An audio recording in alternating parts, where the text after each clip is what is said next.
You are listening to Revenue Insights. We're coming to the end of 2023, and I've put together a special episode based on one of my favorite topics that has come up over the last 12 months. Something that I've talked about with the guests on the show quite a lot is trying to get to the bottom of how do I understand why I am winning and losing deals? The idea being that when I know why I win deals and why I lose deals, that can help to shape strategy then in terms of focusing more on those winning factors and cutting down on more of those losing factors. As such, I've picked together some of my favorite snippets from those favorite conversations. I hope that you find these useful as we head into 2024. Enjoy. I'm really interested to dig into that attribution data, and I think it's something that's often overlooked in terms of not only where are we generating MQLs from, but further down the line, what impact is that having on deal velocity and win rates? So in your experience, and I appreciate this will be quite specific to BigHand, probably two parts to this question. How do you go about calculating that? And how do you go about understanding, which sources are having the biggest impact on my deal velocity? And then the second part to that is, what did you find were the factors that had the biggest impact? Yeah, great question. First of all, you have to track all sales and marketing activity, events, campaigns, paid media, and all of your sales activities, and start to analyze what's having an impact. So it's a pretty big lift on the revenue team to record all their activities. The first thing is the change management aspect. You have to convince them that that data or the results of their efforts would be valuable to them. And we've got a wonderful team at BigHand. They're not necessarily sales professionals. They are sales professionals, but they're really business people. So they understand that we could go about growth in a couple of ways. Number one, we could do the traditional growth model of adding additional salespeople, reducing their territories, or we can invest in a more a more modern go-to-market strategy and invest in marketing and RevOps so we can make them more productive. The trade-off then is we need you to help us make you more productive. So part of that is recording all activities. Part of that is ensuring that you're getting better each day from a messaging and an industry expertise standpoint. So that's how we approach the change management. Part of that was taking sales leadership and marketing leadership and saying, what do we believe the high value activities are? Then taking them to our revenue advisory board and say, which is made up of our representative sellers and sales engineers and sales leaders of each of our teams from a product segment and geographical area, and asking them to fine tune those high value activities. And then once we've agreed upon them, configuring Salesforce to support that. So we had sales leaders input. We had key stakeholders within the revenue organization's input before we finalized it. So it's been a very intentional change management path to gain buy-in, but it's really not gaining buy-in. It's helping them understand how it's going to help them, and that takes time. There's a couple of bits in there, and I think I love the way that you can simplify down that process to get to that point. And then I guess what I'm really interested in is now you've got that information, and now okay, these are the regions and the specific industries, and perhaps even down to the point of, these are the specific personas that are having the biggest impact on our deal velocity. What does that process look like then to actually get that implemented into your sales teams or your wider go-to-market teams? And how do you improve the adoption of that? Is it through through the sales leadership, or is it through process? Yeah, it's actually through both. And we're still in the stage of tracking. We need probably 6 months of information before we can confidently and quantitatively say, do this, don't do that. Do this, don't do that. However, whenever we have qualitative information, like if you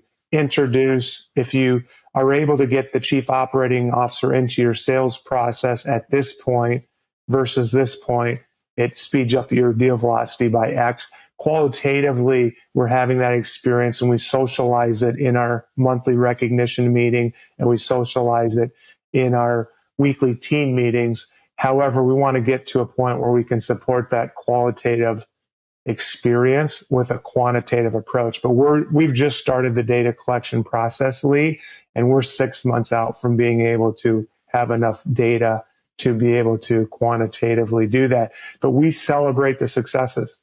We get together monthly and we celebrate the wins and we talk about what was the source of the lead and what was the key to moving that along. What did you learn from that process? Each time an opportunity is closed, I get an email notification from Salesforce. I reach out to the salesperson and ask them, what was the lead source and what did you learn from that process? And then when there's something different or exciting, I will circulate that amongst the sales team. And then sales leadership is celebrating via Yammer and the wins as well. So we do a lot of socializing of those things that are working and those things that are leading to faster deal velocity and ultimately sales growth.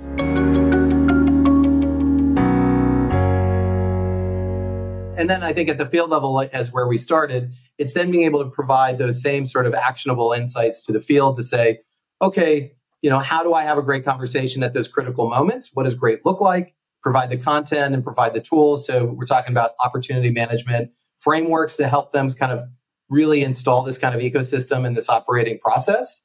And then even just guides for like, what does good look like on this? What questions do I need to ask when? What do I do with that information? And then how does that turn into the story of change that I'm going to help drive for that customer? So the connectivity between, think of it as a service roadmap for an existing account that will actually go back to the business case and what I'm helping with when it starts with the onboarding handover, it goes through the QBRs and the check-ins, it leads into the renewal and expansion conversations. It should all be rooted back to that same story. And then how am I getting great insight and information into that story to make each of those meetings valuable? So I'm being proactive, not reactive. So that's some of the main components. I will say, throwaway, I know there's a lot there, but we actually have at Insight Revenue the former head of research from CB and Gartner. And so as far as like the importance of science and data, the ability to audit what you're doing, the impact studies you're doing for your customer, the ability to do research, like this is a core capability that a lot of organizations don't have that I think, if you look CB Gartner, some of the greatest organizations on earth on doing that. So having that capability to be able to focus for customers, they can do their own ability to audit benchmarks themselves as they go from the organization down to the individual level. Like that's a core part of what we think organizations need to stay the course and improve over time. So sorry, happy to unpack any of those, but that's kind of the four big components I would think of. Yeah, and I think that was a perfect way of summarizing it as well. And I would second the point that you mentioned at the end, which was really the big thing that was coming up for me, which was everything you described was really around the frameworks that you can then build to ensure the consistent adoption of it.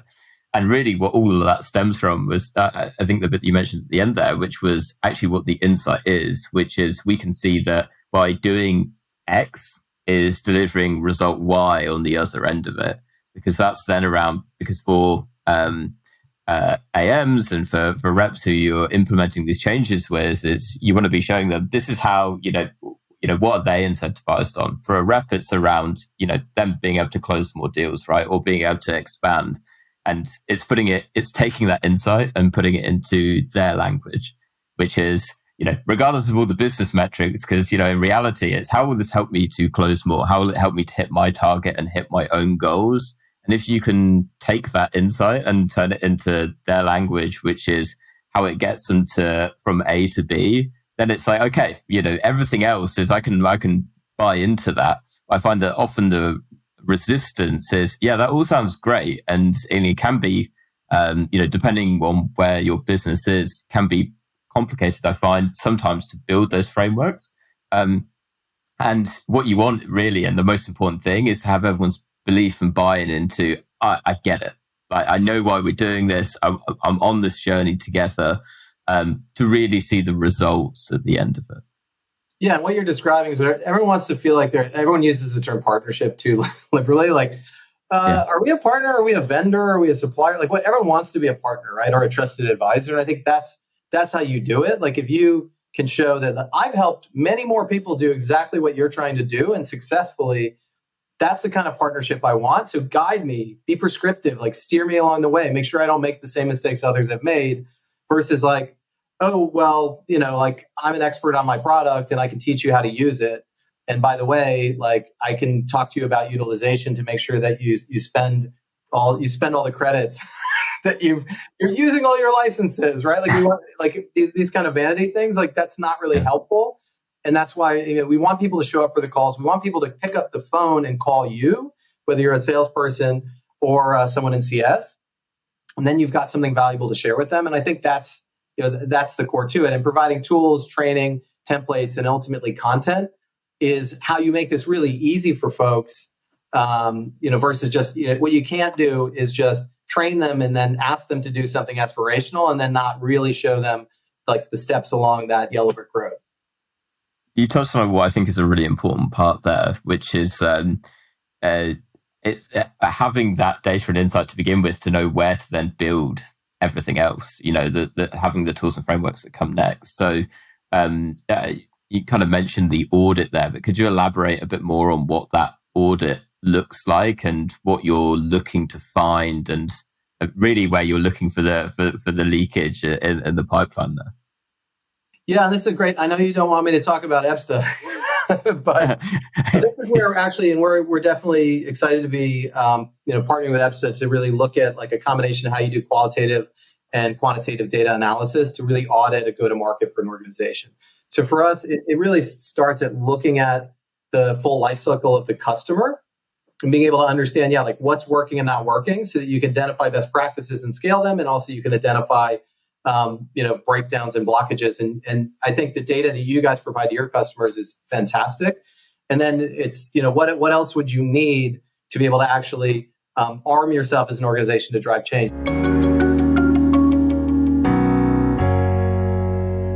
How you approach setting up your teams for, how do we make sure that we're not only bringing on customers that are right for us long term, but how do you also approach what the cross-sell process is and upsell? That's a great question. I'm going to break it down. It seems like there's 3 layers. One is, how do we make sure we're signing the right customers? 2, how do we make sure that we set up the right teams and have efficiency metrics? And I have a whole theory on that. And then 3 is, what are we doing to drive lifetime value in the upsell? So on the sales end, on the front end, as you go out to market, I think there's things that every company that is a technology-based business could be doing to improve that. The first one, and it's basic, is create a feedback loop. Every month, let's aggregate all of the input and feedback from why we won deals, why we lost opportunities, what the customers are saying, and aggregate that. That should give you directional information of what to build, what not to build. One customer might ask for something, and you have to have the discipline to say no. A set of customers might ask for something and you say, oh, wow, that's an unlock. Let's go build that. That's an opportunity to go drive net new revenue. So the closer that sales, if you will, or business development and customer success are, and the more they know of what good looks like from a customer and what the ideal characteristics are, that will help. So bringing those 2 teams together. My experience at Marqeta, I worked with a gentleman by the name of Salman Syed. He was in charge of BD. We would have constant conversations about how we would run the customers, what the customers should look like in the next cohort. And that way it helped us scale, helped us go from, say $30 million of revenue when I entered the organization to 515 heading into the IPO. So it's those types of metrics that you can really look at and understand that helps. In the middle, we talked about the theory of efficiency. And I think, again, looking back on every organization I've been a part of, and I've been part of the dot-com boom and bust. I've been part of the global financial crisis and this, the latest, economic turn, if you will, not downturn, upturn, whatever it may be. And I think the biggest thing that we got away from is efficiency metrics, whether it was both from a venture capital standpoint, from an organizational standpoint. We weren't looking at what's the revenue per employee, what's the contribution per customer, and it was growth at all costs. There's many publications or articles or blogs that talk about that. But I think we'll get back to the norm, which is grow with the right customers, with the right margins, at the right internal organizational metrics of hiring, tools, applications, all the costs that go with it. And then that dovetails into upsell. I'm curious to know the role that revenue operations played in your teams. So, was it one of those where you're going to your revenue operations team of, I want to know more about this, this, and this. Can I get a report?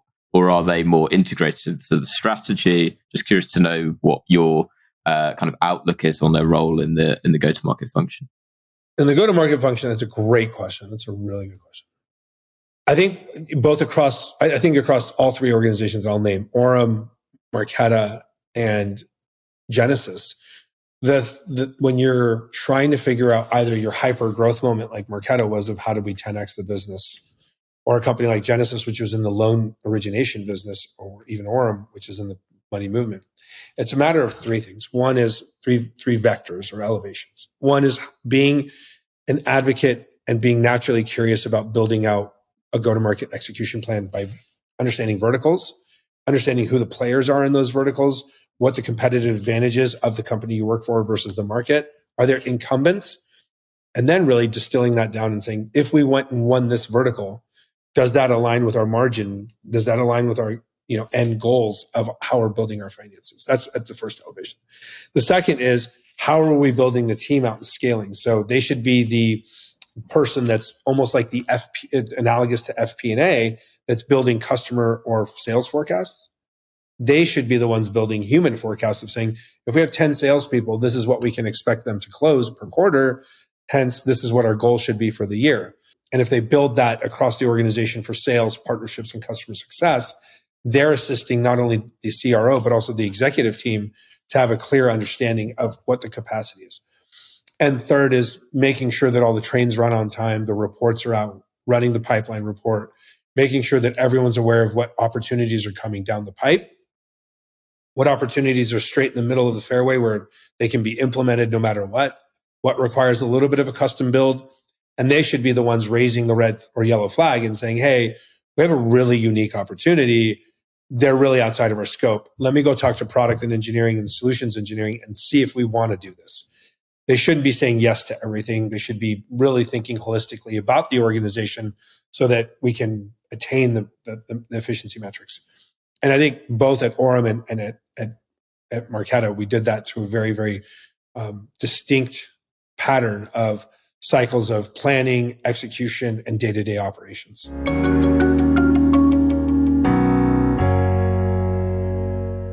What does the process look like to really get a sense of, okay, where am I spending efficiently and where should I be making cuts rather than just going at it with a hatchet? Yeah, absolutely. So I can only speak to that in regards to revenue operations. I can't speak in other areas of the business. So let's focus on sales, marketing, and customer success. I think that when we open the hood and we look deeply into a lot of the companies that we work with, you just see a lot of glaringly obvious easy wins and low-hanging fruit. So let's talk through what some of those are. Let's start at the very top of the funnel with marketing.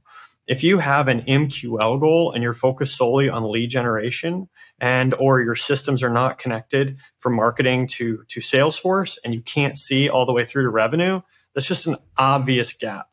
You're going to end up spending money on certain marketing channels that will generate a lot of MQLs, people that don't actually want to talk to sales, but somehow engaged with marketing enough to hit a lead score. And then you're investing money chasing the wrong thing.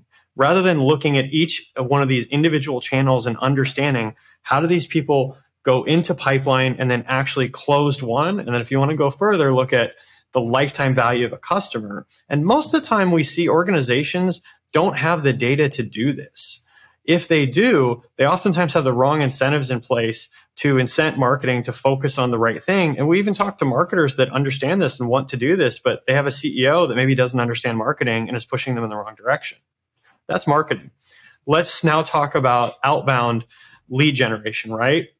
We are all the recipients of cold calls and emails that just completely miss the mark on having any relevancy for us, right? Every day we're receiving 10 emails that talk to problems that don't have anything to do with the industry we're in, the sector we're in within that industry, the size of company we're in, or the role that we serve in our company. Now, what does that do for the company on the other side of that? What it means is they're spending a lot of money on people, on tools, on messaging that isn't hitting the mark. A lot of times this is because they have insanely high activity goals. We need to do 100, 200 activities a day. There's no time to research the account. So we spray and pray this wide net. We have extremely low conversion rates. We miss our targets. And then we try to solve for this by saying, let's increase activity quotas even further, exacerbating the problem. Instead, let's take a step back. Let's lower the activity goals. Let's narrow our ideal customer profile and our buyer persona and get laser tight on who we focus on. And let's find the messaging. Let's go look at the data that we have, what emails were opened and read and responded to, what weren't, and how do we reverse engineer what is already working, what our top reps or SDRs are doing to generate pipeline that actually closes. And let's figure out what companies and people we should be targeting and get super narrowly focused on that. We just did a podcast on Wednesday, or an event. The podcast was released yesterday on territory planning, and we laid out a lot of challenges there. Okay, so I've covered outbound. Now let's look at actually closing deals. So many companies, especially early stage, don't have a sales methodology. So what sales reps will do is they will either just throw a bunch of stuff into pipeline at stage one, or they won't create it at all. And then when they're ready to close a deal, they move that deal into closed one, or they create the deal at the stage of closed one.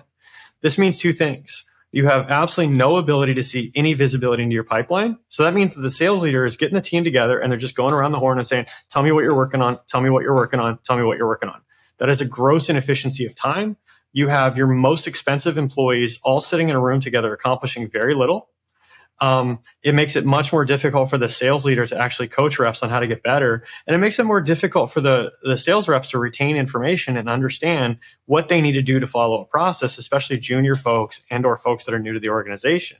So instead, if you really break your sales methodology down and say, this is the gate or the entry exit criteria we have for stage one, for stage two, for stage three. Before we do a demonstration, this is exactly what we need.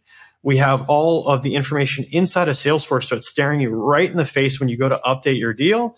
And on a weekly basis, if not daily, we're constantly pushing our reps to update their pipeline and coaching them on when deals should be pushed out, what else they can do to increase their chances of winning deals, and just narrowing that focus so we can maximize our chance of winning our deals.